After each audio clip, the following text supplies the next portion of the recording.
Hello and welcome to ज़रा हट के। मुबशर जैदी और ज़रार खोड़ो का सलाम कबूल कीजिए। पाकिस्तान में इससे रेप के पहले कि आप वाक़यात कोई जी और बात करें, मैं सिर्फ एक वजाहत पेश करना चाह रहा हूँ कि ना मेरी और ना मुबशर जैदी की चीफ ऑफ आर्मी स्टाफ के साथ कभी कोई मुलाकात हुई है। मुझे पता है कि आज यही मौजू है सबका, लेकिन ये गेम अभी चलती रहेगी, तो एक दफ़ा थोड़ी हांडी को पकने दें तो फिर हम आके बैठ के खाएंगे। सॉरी, नहीं मैंने बस यकीन कहा आता कि तो DGISPR से पूछ भी सकते हैं आप। हाँ ठीक है। बिल्कुल। बहरहाल आज का हमारा मौजू है कि जब से मोटरवे इंसिडेंट हुआ है रेप के मुल्क भर में दर्जनों वाक़यात हो रहे हैं और ख़ुसूसन बच्चों के साथ जो ज़्यादती के वाक़यात हैं उसमें खौफनाक हद तक इजाफा हुआ है। मगर जो ज़्यादातर उसके ख़िलाफ़ रिएक्शन है वो सोशल मीडिया तक ही महदूद रहता है, लोग सड़कों पे बाहर नहीं आते। मगर हम आपको ले चलते हैं पाकिस्तान के अर्बन सेंटर से दूर एक शहर मानसेरा, जहां परसों रात को मेजर अयूब रोड पर 4 साला एक बच्ची थी, उसको उठाया गया और उसे जाकर के साथ उसके साथ ज़्यादती की गई और उसके बाद उसको वापस गली में फेंक दिया गया। पुलिस ने इसका सुराग लगाया तो पता लगा कि एक कारी है, अब्दुल सत्तार नाम है, जिन्होंने उसके साथ ज़्यादती की है। पुलिस वाले उनको गिरफ़्तार करने उनके घर पहुँचे तो वहाँ पर रिश्तेदारों और पड़ोसियों ने पुलिस के साथ रेजिस्टेंस की और पुलिस को तशद्दुद का निशाना भी बनाया और जो है यूं वो गिरफ़्तार नहीं हो सका। मगर आज सुबह मानसेरा में कुछ स्कूल और कॉलेजेस के बच्चे बाहर निकले और जो ख़त्म नबूवत चौक है वहाँ पर जमा हुए और वहाँ उन्होंने इस सारे जो वाक़े है उसके ख़िलाफ़ एहतजाज किया और ये डिमांड की कि रेपिस्ट को फ़ौरन पकड़ा जाए। अच्छा, बहुत कम हमने देखा है ज़रार के ऐसे कोई भी बाहर निकलता है और ये जो स्टूडेंट्स हैं, सबसे पहले तो उनको सलाम के स्कूल और कॉलेज के स्टूडेंट्स हैं जिनकी तादाद शायद 100 के करीब होगी, वो अपनी क्लासेस छोड़ करके एक वाक़े के ऊपर एहतजाज करने के लिए आए। उसका असर क्या हुआ?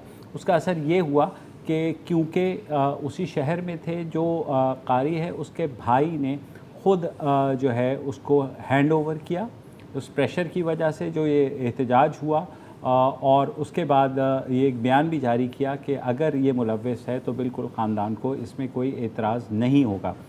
मगर यहाँ बात ख़त्म नहीं होती। जो बच्ची है उसको ज़ाहिर क्रिटिकल थी, वो उसको कल जो है अयूब मेडिकल कॉलेज एबटाबाद ले जाया गया।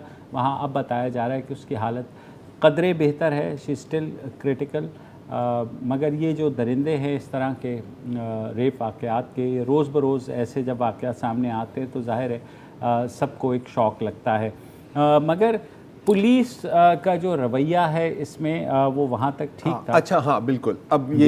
अब जहाँ तक वो गए और गिरफ्तार करने की कोशिश की और ठीक है, रेजिस्टेंस का सामना लगा, यहाँ तक मेरी हमदर्दियाँ पुलिस के साथ हैं। और अगेन जैसे आपने कहा, ये जो बच्चे निकले हैं, सल्यूट है, आप हम से बहुत बेहतर अपने आप को आपने साबित किया, कम से कम कुछ हिम्मत दिखाई, क्योंकि ये हमारा सिस्टम है धक्का स्टार्ट। जब तक हम मुस्तकिल धक्का नहीं देते रहेंगे ये सिस्टम नहीं चलता। यहाँ तक बच्चे भी सही हैं और पुलिस भी सही है, लेकिन उसके बाद जो होता है वो ज़रा बयान करें। सिस्टम जो है हमारा ज़ाहिर है बर्दाश्त नहीं करता कि कोई भी शहरी जो है आवाज़ उठाए, चाहे जाए कि स्टूडेंट्स वो भी जिनका काम बकौल रियासत के सिर्फ पढ़ना है और वो जो है आंखें बंद रखो, मुंह बंद रखो, कानों में रुई भरी रखो और बस रट्टा मारो। तो ये बच्चे जब आए उसके बाद वो पीसफुल प्रोटेस्ट करके चले गए। वहाँ जो डिस्ट्रिक्ट एडमिनिस्ट्रेशन थी, वहाँ हालांकि पुलिस के ऑफिसर भी मौजूद थे, उन्होंने यकीन भी दिलाया। मगर उसके बाद ये होता है कि बच्चों के घरों पर और बच्चों के स्कूल्स और कॉलेजेस पर फ़ोन जाने शुरू हो गए कि जनाब ये जो बच्चे इसमें मुलव्वस थे, पुलिस और DPO ऑफिस से ये फ़ोन जा रहे हैं और वहाँ ये कहा जा रहा है कि इनकी हमें डिटेल्स दें और इनके पेरेंट्स के साथ ये आएँ और एक अंडरटेकिंग दे कि आइंदा ये एहतजाज के लिए नहीं निकलेंगे। मुझे नहीं समझ आती कि ऐसी क्या बात है। इस बारे में जो एजुकेशन फोरम मानसेरा है, जो असातिज़ा की वहाँ की तंजीम है, उन्होंने भी एक स्टेटमेंट इशू की है जिसमें कहा गया है कि पुलिस वालों से कहा गया है कि आप क्यों स्टूडेंट्स का डेटा कलेक्ट कर रहे हैं जिन्होंने आज की रैली जो निकली थी उसमें शिरकत की, और उनसे क्यों ऐसी स्टेटमेंट ले रहे हैं कि वो आइंदा ऐसी किसी भी प्रोटेस्ट रैली या एहतजाज में शरीक नहीं होंगे। उन्होंने कहा कि ये जो है स्टूडेंट्स को हरासा करने के मुतरादिफ है और अगर आप चाहते हैं कि स्टूडेंट्स प्रोटेस्ट ना करें तो आप एक अंडरटेकिंग पुलिस भी दे दे कि इस इलाके में फिर कोई रेप नहीं होगा, ना बच्ची, ना खातून, ना कोई बच्चा, तो जाहिर है इस बारे में हमने पुलिस से बहुत कोशिश की कि राब्ता करने की, लेकिन पुलिस जो है इस वक्त कोई जवाब नहीं दे रही है। आखिरी इत्तलात आने तक यही बात थी कि जो असातिज़ा हैं उन्होंने और स्टूडेंट्स ने रिफ्यूज़ किया है कि वो हम उस वक्त तक रिटन अंडरटेकिंग नहीं देंगे जब तक पुलिस अंडरटेकिंग नहीं। अच्छा, ये सही गेम खेली है, हाँ, कि अगर आप नहीं चाहते कि हम आवाज़ बुलंद करें तो जिस चीज़ के लिए अब हम आवाज़ बुलंद कर रहे हैं आप उस चीज़ को रोकें। सही बात। लेकिन मिसाली पुलिस का मसला पता है क्या है, वो नहीं चाहता कि कोई किसी किस्म की भी मिसाल बने। और ये मिसाल यार के बच्चे अपने स्कूल यूनिफॉर्म में पुलिस को कह रहे हैं कि आप अपना काम करें, अस्तगफिरुल्लाह, तौबा तौबा तौबा, ये आप कैसे बर्दाश्त कर सकते हैं सर? किसी ने बहुत अच्छा लिखा है आज सोशल मीडिया पर इसके बारे में कि जो तब्दीली की चिंगारी है ना, इसको ही बुझाने की कोशिश करते हैं, नहीं तो शायद पूरा सिस्टम ही जलकर राख हो जाए। और यही हमारा सिस्टम है कि और अगेन ये जो तंजीम की आपने बात की ना, इससे एक और चीज़ जाहिर होती है कि इस तरह की तंजीमों की कितनी वैल्यू होती है। अच्छा, ये ऐसा नहीं है कि उनकी हर बात सही होगी, कभी कभी वो शोर मचाएं, कभी कभी वो ऐसी बातें करेंगे जो आप सुनने के लिए तैयार नहीं होंगे, लेकिन कम से कम कोई तो शोर बचा रहा है। मैं तो कह रहा हूँ ये स्टूडेंट नहीं है, ये तो हमारे टीचर निकले, ये तो हमारे हीरोज़ हैं। क्योंकि पाकिस्तान में गुज़िश्ता 40 साल से जो है स्टूडेंट यूनियंस पर पाबंदी है, किसी को अलाउ नहीं है कि वो बाहर जाकर के एहतजाज करे। जो करते हैं कमोबेश उनके साथ यही सलूक होता है। हमारे साथ इस वक्त मौजूद हैं सलमान रब्बानी। वो एक कॉलेज के स्टूडेंट हैं और जब से मोटरवे इंसिडेंट हुआ था तो मानसेरा में स्टूडेंट्स ने एक रैली गुज़िश्ता हफ्ते भी निकाली थी रेप के ख़िलाफ़, और उन्होंने ये कहा था कि मानसेरा में भी ऐसे केसेस कम से कम 4 रीसेंट केसेस हुए हैं और इस रेप के ख़िलाफ़ कुछ ना कुछ कार्रवाई होनी चाहिए। गुज़िश्ता हफ्ते भी मानसेरा में एक बड़ा जलसा हुआ था, मगर आज जो एहतजाज हुआ वो बिल्कुल लीडरलेस था, वहाँ कोई नहीं था, स्टूडेंट्स अपने इनिशिएटिव पे आए थे। तो ये वहाँ पर जो कुछ हो रहा है और स्टूडेंट्स ने एक ज़मीर जगाओ मूवमेंट की भी दाखिल वहाँ डाली है, जिसमें तमाम स्टूडेंट्स से दरख्वास्त की जा रही है कि वो इन इश्यूज़ के ऊपर बाहर निकलें और अपना जो गुस्सा है, अपना एहतजाज वो रिकॉर्ड करवाएं। तो ज़मीर जगाओ मूवमेंट के ही एक लीडर इस वक्त हमारे साथ मौजूद हैं, सलमान रब्बानी। सलमान, आप बताइए कि ये जो कुछ हुआ, एहतजाज तो सबका आईनी हक है, फिर पुलिस ने का रवैया क्यों ऐसा रहा? जी, बिस्मिल्लाहिर्रहमानिर्रहीम। सबसे पहले तो आपका बहुत शुक्रिया कि आपने हमारी आवाज़ को सुना, अपने प्रोग्राम में हमें मदऊ किया। जी। बात ऐसी है जनाब कि पुलिस का रवैया आज तक अभी तक आज का जो दिन था हमारे साथ बिल्कुल बिल्कुल आज भी एक मिसअंडरस्टैंडिंग की वजह से जो है वो ये, क्योंकि स्टूडेंट के साथ कोई लीडर नहीं था, कोई स्कूल की इंतजामिया नहीं थी। जी जी, तो कोई इंतजामिया उनके साथ नहीं थी, तो इसलिए ये हुआ कि जब ऑफिस के बाहर स्टूडेंट जमा हुए हैं तो वहाँ पे जो है वहाँ पे उन लोगों ने एहतजाज अपना रिकॉर्ड कराया है। बिल्कुल। तो वहाँ उनको यकीन दिलाया गया कि हम आपके मुतालबात पूरे करेंगे। फिर उसके बाद वो लोग ने बात मान ली, स्टूडेंट सारे चले गए।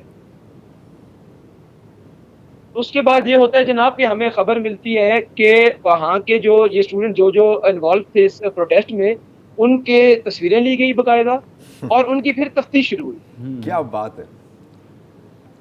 तो मैं क्योंकि बच्ची की लवाहिकीन से मिलने के लिए जा रहा था तो मुझे ये खबर रास्ते में मौसूल हुई। अच्छा। उसके बाद हमने कोशिश बहुत की कि इंतजामिया से बात हो सके, लेकिन बात नहीं हो सकी। फिर हमने अपने तरीके से जो हम जिससे कांटेक्ट कर सकते थे हमने कांटेक्ट किया। हमने कहा देखिए हम इंतजामिया के खिलाफ नहीं हैं, हम ना पुलिस के खिलाफ हैं, ना हम इंतजामिया के खिलाफ हैं, हम सिर्फ ये जो निज़ाम हमारा दरम बरम हो रहा है हम इसके खिलाफ है। हमारी यूथ अभी शऊर उनको आया है, हमारे कम से कम मानसरा में इस ज़मीर जगाओ मूवमेंट की वजह से बहुत से नौजवान एक प्लेटफॉर्म पे इकट्ठा हो गए हैं। तो काइंडली नौजवानों को प्रोवोक मत करें कि नौजवान जो है कि गलत तरीके से, नेगेटिव तरीके से सड़कों पे आए। हम अपना प्रोटेस्ट रिकॉर्ड करा रहे हैं, हम पीसफुली तरीके से करा रहे हैं। तो फिर ये हुआ कि हमारी क्योंकि अथॉरिटीज तक बात पहुंची कि हमने एक स्ट्राइक की कॉल दे दी थी कि अगर एक भी स्टूडेंट गिरफ्तार हुआ तो ये होगा कि हम फिर कल से पीसफुल हमारे प्रोटेस्ट नहीं होंगे। तो उसका ये हुआ कि हमारी फिर डीपीओ साहब से बात हुई। डीपीओ सादिक बलोच साहब एक बहुत निहायत अच्छे ऑफिसर हैं हमारे, जो मानसरा में डीपीओ साहब हैं, उनने मेक श्योर कराया कि ये एक सारी एक मिसअंडरस्टैंडिंग थी, थोड़ा स्कफल हो गया था, तो वो मामला शुक्र लगा कि आज यहाँ पे खत्म हो गया। जी ठीक है। अच्छा सर, आप मुझे बताएं कि जो आपने जो ये मूवमेंट बनाई है, मुहिम बनाई शुरू की है, बुनियादी इसका मकसद क्या था और किस वाक्य के रिएक्शन में? क्योंकि जाहिर है कि बंदे एक वक्त आता है, बंदा कहता है यार बहुत हो गया, वो वक्त क्या था आपके लिए? सर इस तरह है कि केस से पहले, बच्ची के केस से पहले भी मानसरा में 2-3 केस हो चुके हैं। उस दिन फिर जब मोटरवे केस हुआ तो उसके बाद, क्योंकि हमारी ऑलरेडी एक वेलफेयर ऑर्गेनाइजेशन है, तो हमारी एक टीम है, हम 3-4 अपने जो दोस्त बैठे हुए थे, तो हर एक का यही था कि यार बहुत हो चुका है, ये केसेस कब तक आते रहेंगे? केस आता है, आवाज उठती है, आवाज दब जाती है, बिल्कुल। एंड देन ट्रायल के लिए जाता है, कोर्ट में जाता है, दैट इज इट। उसके बाद ना हमें पता लगता है कि उस मुलजिम के साथ क्या हुआ, ना पता लगता है कि बच्ची के लवाहिकीन का क्या हुआ, क्योंकि मसला ये है कि रेप के केसेस आते जा रहे हैं, कोई हल नहीं निकल रहा। तो इसके रिएक्शन में जो है, हमने एक मूवमेंट का आगाज किया, ज़मीर जगाओ मूवमेंट का, कि कम से कम हम लोग अगर पूरे पाकिस्तान की बात नहीं कर सकते, तो हम कम से कम अपने डिस्ट्रिक्ट मानसरा को इस गंदगी से पाक कर सके। तो सर ये मोटरवे केस के बाद इस चीज को ये ट्रिगर हुआ हमारे जहन में आइडिया कि यार अब बहुत हो गया, इसको अब खत्म होना चाहिए, और हम लोग अगर नहीं निकलेंगे तो ये चीज ऐसे खत्म नहीं होगी। तो आपने सलमान, जाहिर है इस पे बड़ी बहस होती है कि हमारा माशरा इस तरफ क्यों जा रहा है, तो आपको क्या लगता है? सर बात ऐसी है कि हमारे एक 10 पॉइंट्स का एजेंडा है, जो हमारी मूवमेंट का एजेंडा है। अब उसमें हमने 2-3 पॉइंट्स ऐसे जो थे हमने उसमें भी रखे हैं। एक तो सर मसला ये है कि यहाँ पे हमारे मुल्क में ज़िना आसान है, निकाह बहुत मुश्किल हो चुका है। निकाह में बहुत सी शादी के काम में, निकाह के काम में वो बहुत मुश्किल हो चुका है। यहाँ पे एक कॉन्सेप्ट बड़ा हमारी सोसाइटी में गलत बन चुका है कि अभी लोग 30-30 साल, 35-35 साल हो जाते हैं, लेकिन शादियां नहीं हुई होती उनकी। दूसरा, पॉर्न साइट्स तक आजकल बच्चों की रसाई या लोगों की रसाई बहुत ज्यादा है। दूसरी चीज ये सर कि सेक्सुअल एजुकेशन हमारे मुल्क में इदारों में जो इंस्टीट्यूट्स एजुकेशन इंस्टीट्यूट्स प्रॉपरली क्या किसी तरह भी नहीं दी जाती। यहाँ पे अगर कोई बच्चा ऐसी चीजें सीखता है तो वो या अपने कॉलेज में किसी से 2-3 साल बड़े सीनियर से सीखता है, या गली मोहल्लों के बड़े लड़कों से, या इंटरनेट, और वो गलत सीखता है। ठीक है सलमान, बहुत इंटरेस्टिंग है। हमें एक वक्फा लेना है यहाँ पे, वक्फे के बाद बस वापस आते हैं।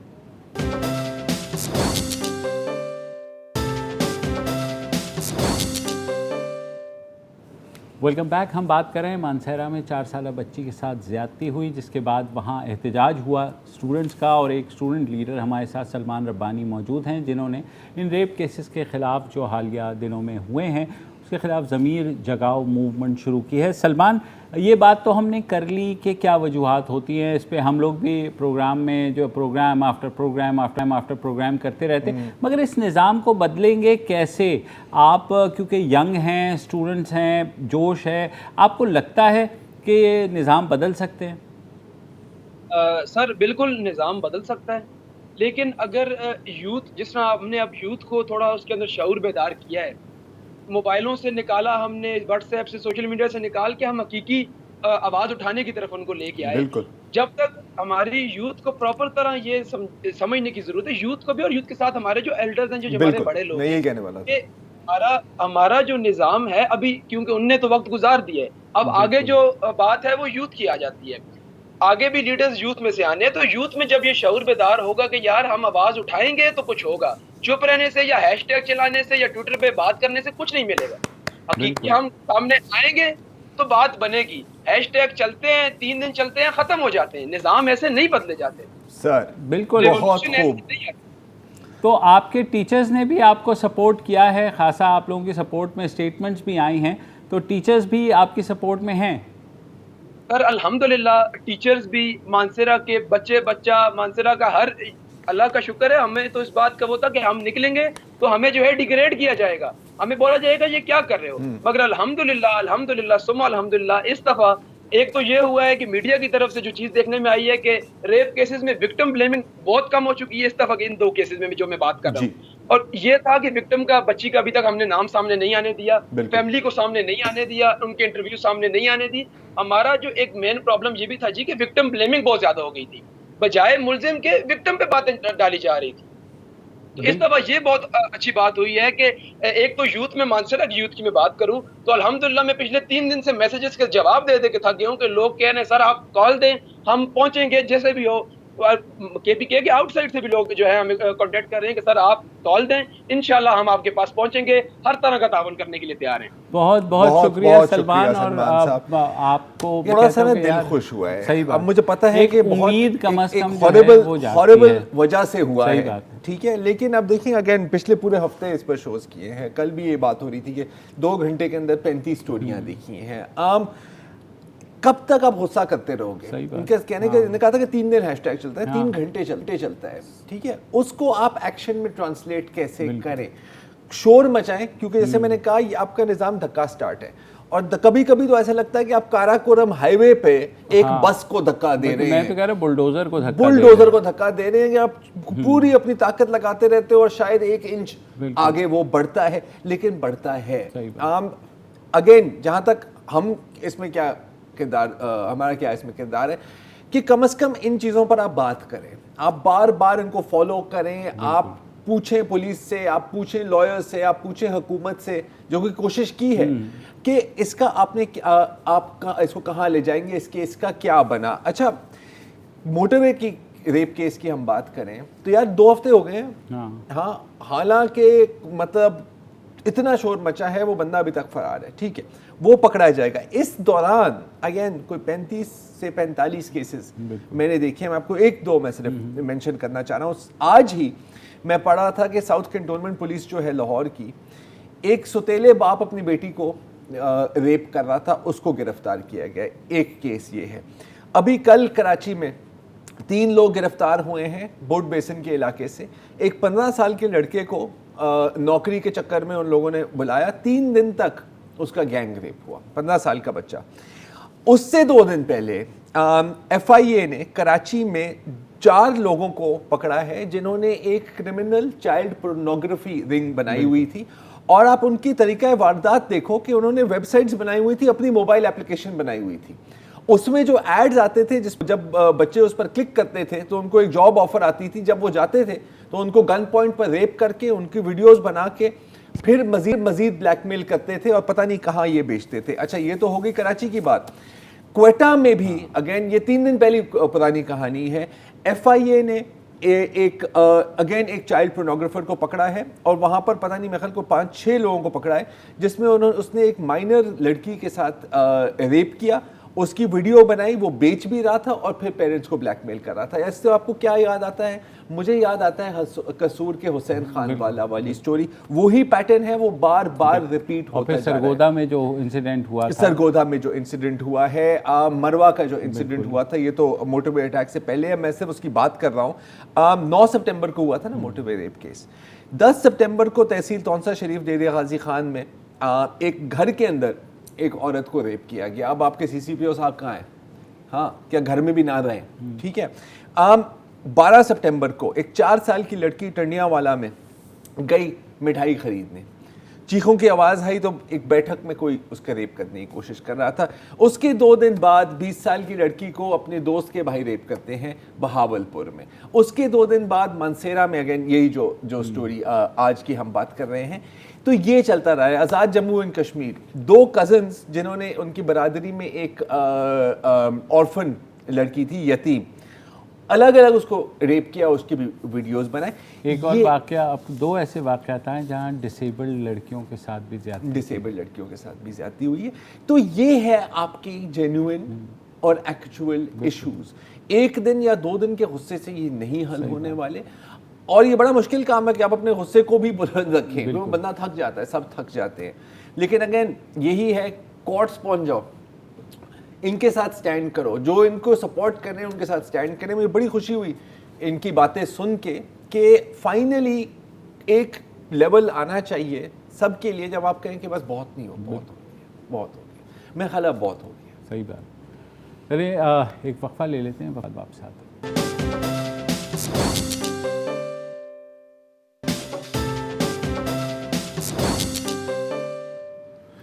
Welcome back. अब हम एक ऐसे इशू पर बात करेंगे, बल्कि इशू क्या, एक ऐसी जंग के बारे में बात करेंगे जिसमें हमें हर साल यही कहा जाता है कि सर बस इस दफ़ा हम जीत जाएंगे, इस दफ़ा नहीं जीते तो अगले साल तो पक्का जीत जाएंगे, लेकिन वो मंजिल हमेशा दूर ही रहती है। मैं बात कर रहा हूँ पोलियो की। ये हम सब के लिए बहुत फ़ख्र की बात है कि अब पूरी दुनिया में अफ्रीका समेत, पहले तो नाइजीरिया में बात होती थी, वाइल्ड पोलियो वायरस ख़त्म हो गया है। बस पाकिस्तान बचा है और अफ़गानिस्तान बचा है।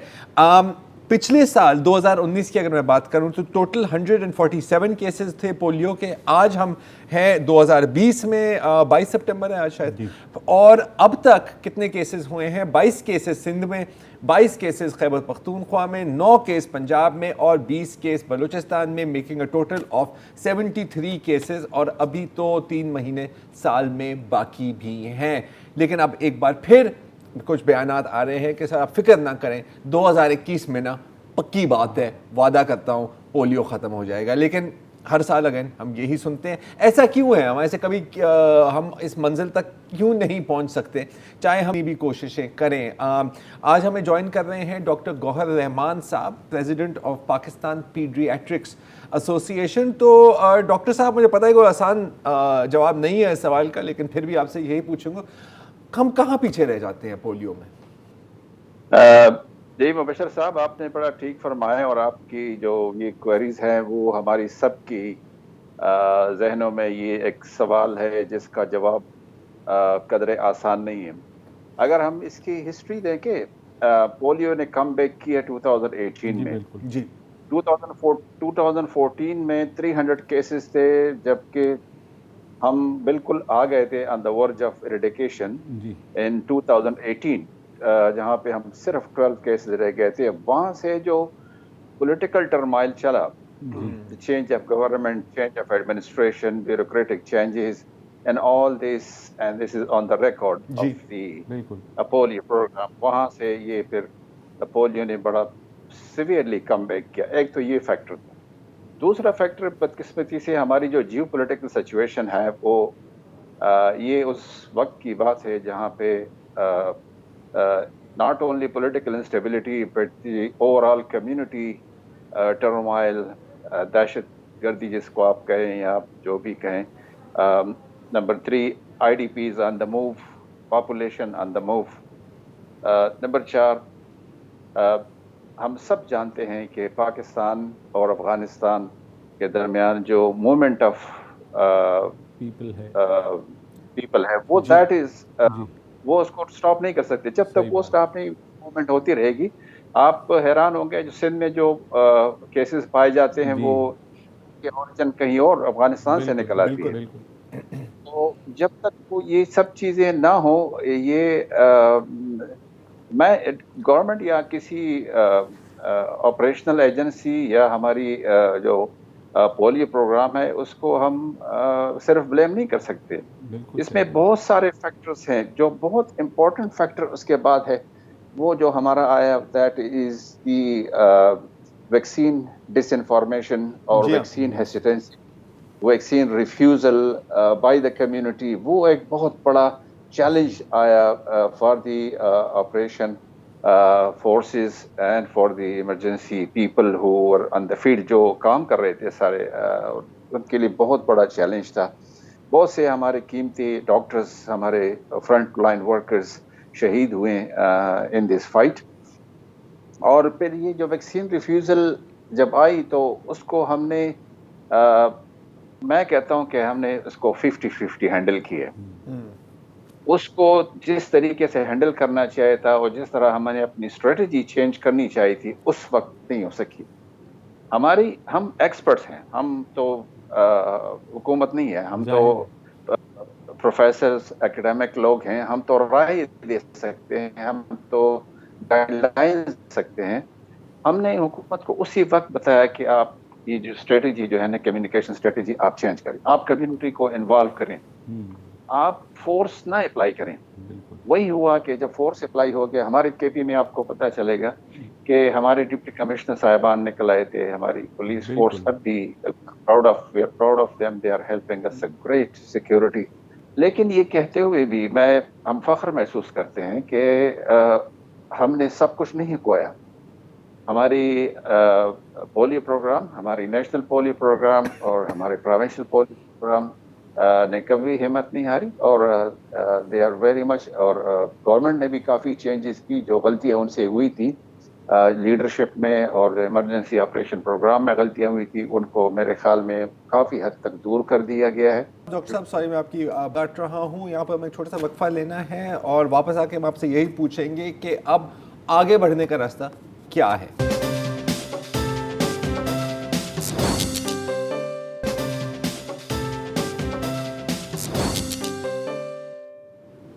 Welcome back. हम बात कर रहे हैं पोलियो के बारे में, जिसमें इस साल जो है 73 केसेस अब तक रिपोर्ट हो चुके हैं। हमारे साथ मौजूद हैं डॉक्टर गौहर रहमान पेशावर से, जो हमें तफसील से बता रहे थे कि क्या इस बारे में किया जा रहा है। डॉक्टर साहब, कोविड की वजह से ज़ाहिर है ख़ासा जो है टाइम इस साल अफेक्ट हुआ पोलियो के हवाले से। तो अब जो पोलियो मुहिम शुरू की गई है, पहले तो ये भी बताइएगा कि कोविड की वजह से कितना टाइम लैप्स हुआ है, और फिर ये भी कि अब जो मुहिम शुरू की गई है ज़ाहिर है वो उसमें ख़ासी तेज़ी लाई जाएगी, ताकि तो कोई टाइमलाइन है कि हम कब तक ओवरकम कर सकते हैं? जी मुबशर साहब, कोविड की वजह से हमारे जो पोलियो ऑपरेशन प्रोग्राम था वो फरवरी में स्टार्ट हुआ जी। फरवरी से लेकर अभी तक जुलाई में प्रिपरेशन स्टार्ट हो गई, और अब now we are in the field. और ये 21 सितंबर से नेशनल वाइड कैंपेन शुरू हुई है, और ये 25 सितंबर को फर्स्ट राउंड होगा, फिर उसके बाद नेक्स्ट राउंड होगा। वैसे साहब, बात ये है, कोविड ने हमें नेशन को बड़ा सबक दिया है, और कोविड में एटीट्यूड चेंज पॉपुलेशन में और कम्युनिटी में बड़ा आया है। बिल्कुल। वो है acceptability of the health resources और हेल्थ सर्विसेज की डिलीवरी की। उससे हमें फ़ायदा लेना चाहिए। और ये कोविड ने जो गैप आया है, उसमें लकीली जो अभी डेटा रिपोर्टिंग तो जारी रही थी, जो अभी तक डेटा रिपोर्टिंग हुई है, लास्ट वीक में सिर्फ 3 केसेस रिपोर्ट हुए हैं। और वो इस बात की निशानदेही कि अल्लाह ने करम किया है कि अभी तक फरवरी से लेकर अभी तक जो नए केसेस आए हैं वो बहुत निस्बतन कम है, डिस्पाइट कि हमारी फोर्सेस पोलियो ऑपरेशन सस्पेंडेड था। तो इससे भी हम इसको डिफरेंट वजह देख रहे हैं। दूसरी बात यह है कि अभी हमने इससे पहले भी क्या हमने गलतियां की थी, क्या हमने सीखा इससे, हम कहाँ पे हमें काम करना चाहिए, कैसे हमें काम करना चाहिए, ये चंद सवालात हैं जो कि हमारे एक्सपर्ट्स, हमारी पूरे पाकिस्तान के स्पेशलिस्ट, हमारे पूरे हर सूबे में स्पेशलिस्ट अभी ये रिकमेंडेशन दे रहे हैं कि जो हमारी नज़र में उसको गलतियाँ तो नहीं कह सकते, कोताहियाँ जो कि अनइंटेंशनल हुई थी, वो थी कि जो हमारा फील्ड फोर्स था उसकी ट्रेनिंग और प्रिपेयर्डनेस टुवर्ड्स कम्युनिटी नहीं थी। जो हमारा वैक्सीनेटर था, जब वो कम्युनिटी जाता था तो वो कम्युनिटी के क्वेश्चंस को आंसर नहीं कर सकता था। सही बात। और वही जब आप किसी आम आदमी को अचानक उसका दरवाज़ा खटखटाएं, उसे कहें मैं आपको इंजेक्शन लगा रहा हूँ, तो ही विल नेवर एक्सेप्ट। तो आपने इसको प्रिपेयर करना है। आपके पास यूनियन काउंसिल है, आप यूनियन काउंसिल एक नेटवर्क मौजूद है पॉलिटिशियंस की, लोकल डिस्ट्रिक्ट गवर्नमेंट की, लोकल यूनियन काउंसिल की, इन सब पे प्रिपेयर्डनेस पे जो पोर्शन था उस पे काम नहीं किया। सारा जो है ना वो ऑपरेशन के कैसे इंजेक्शन कहाँ से उठाना है और सीधा आपने उसके मुंह में ड्रॉप्स डालने हैं। और वो क्यों ड्रॉप्स डालने हैं, बाद लोगों को पता नहीं था कि ये ड्रॉप्स क्यों डाल रहे हैं। क्यों हुकूमत हमारी और चीज़ों का ख्याल नहीं रखती, लेकिन इन चीज़ों का ख्याल रख रही क्यों? हुकूमत का क्या, हालांकि इसमें हुकूमत का कोई कसूर नहीं था, ना उनका कोई मकसद था। पूरी दुनिया में जहाँ इरेडिकेशन हुई है वो इसी तरह से हुई है, इसी 2 कतरों से हुई है। ये बड़ी सेफ वैक्सीन है, इसमें कोई गंदी अज्जा वगैरह नहीं है। पूरी दुनिया में जहाँ से इरेडिकेट हुई इसी वैक्सीन से इरेडिकेट हुई, और ये टेस्टेड वैक्सीन। तो ये सारे सवाल के जवाब हमारे वैक्सीनेटर साहिबान नहीं दे सकते। दूसरी जो इम्पोर्टेंट बात थी, वैक्सीनेटर को अनसपोर्टेड छोड़ा गया था, सही बात, सुपरवाइज किया गया था यूनियन काउंसिल पे। अगर कोई वहाँ पे इंसिडेंट हो जाता तो वहाँ पे उसको क्यों इंसिडेंट होगा? इंसिडेंट इसलिए होगा कि आपके अगर आप 22 यूनियन काउंसिल पे एक सुपरवाइजर रखते हैं तो that is not a proper thing. वो उसमें आप बिल्कुल डॉक्टर साहब अगेन माजरात, शो का वक्त ख़त्म हो गया है। बहुत इंटरेस्टिंग पॉइंट्स है, इस पर हम मजीद भी बात कर सकते हैं, लेकिन आज के लिए इतना ही। करेंगे इंशाल्लाह, और बिल्कुल, लेकिन आज के लिए इतना ही। इजाज़त दीजिए, खुदा हाफ़िज़।